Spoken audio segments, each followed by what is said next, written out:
ভালোবেসে বিয়ে করেছিলাম, কিন্তু বিয়েটা টিকে নাই।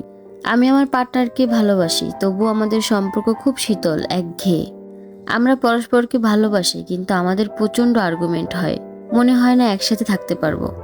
আমাদের খুব হ্যাপি ফ্যামিলি লাইফ, কিন্তু কনজুগাল লাইফ ঠেলে ধাক্কায় চলে। আমি আমার পার্টনারকে অনেক ভালোবাসি, কিন্তু আরেকজনের সাথে অ্যাফেয়ারে জড়িয়ে পড়েছি। এই হচ্ছে আমাদের দেশের অধিকাংশ মানুষের সম্পর্কের অবস্থা। উপরের সব কয়টা স্টেটমেন্ট খেয়াল করলে দেখবেন একটা জিনিস কমন আছে, সেটা হচ্ছে ভালোবাসা। বিরাট জটিল ব্যাপার, তাই না? সম্পর্কের জন্য ভালোবাসাই তো দরকার। তাহলে ভালোবাসা থাকার পরে সম্পর্ক নাই কেন?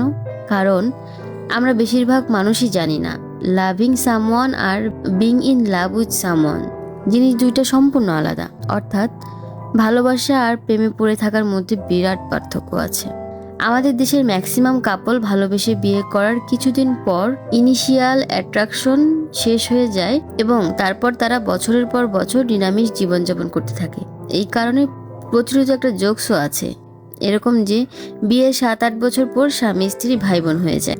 তাদের মধ্যে ভালোবাসা থাকে, কিন্তু ভালোবাসার কোনো আবেদন থাকে না, প্রকাশ থাকে না। ফলাফল হিসাবে একটা সময় পর স্বামী স্ত্রী দুই দিগন্তের দুই বাসিন্দা হয়ে জীবনযাপন করতে থাকেন। কারণ ভালোবাসাই প্রেম নয়, প্রেম হলো ভালোবাসার ক্রিয়াপদ। ভালোবাসা মানুষকে এক করে, আর প্রেম তাদের এক করে রাখার বিষয়টাই সৌন্দর্য আনে। এই সফরটিকে দীর্ঘায়িত করে, এক্সাইটিং অ্যাডভেঞ্চার্স মেমোরিয়েবল করে রাখে, সম্পর্কের বন্ধনটাকে আরো শক্তিশালী করে। ভালোবাসা খুব সামগ্রিক। আপনি আপনার ফ্যামিলিকে ভালোবাসেন, মা বাবা বন্ধু বান্ধবকে ভালোবাসেন, বই পড়তে ভালোবাসেন, রান্না করতে ভালোবাসেন, but you are love with them. ভালোবাসা একটা চয়েস।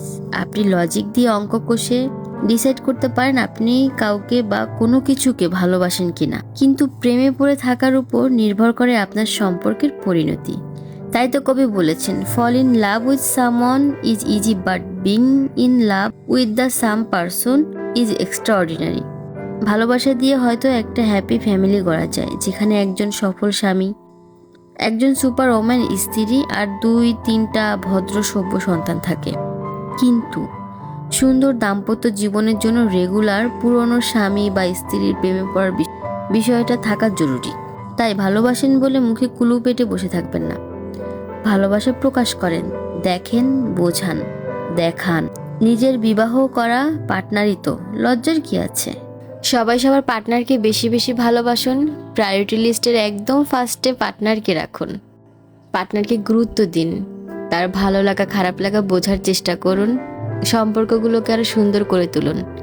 আজ এ পর্যন্তই। এতক্ষণ যারা সঙ্গে ছিলেন অনেক ধন্যবাদ আপনাদেরকে। পরবর্তীতে কথা হবে নতুন কোনো ভিডিওতে। ভালো থাকবেন সবাই। আল্লাহ হাফেজ।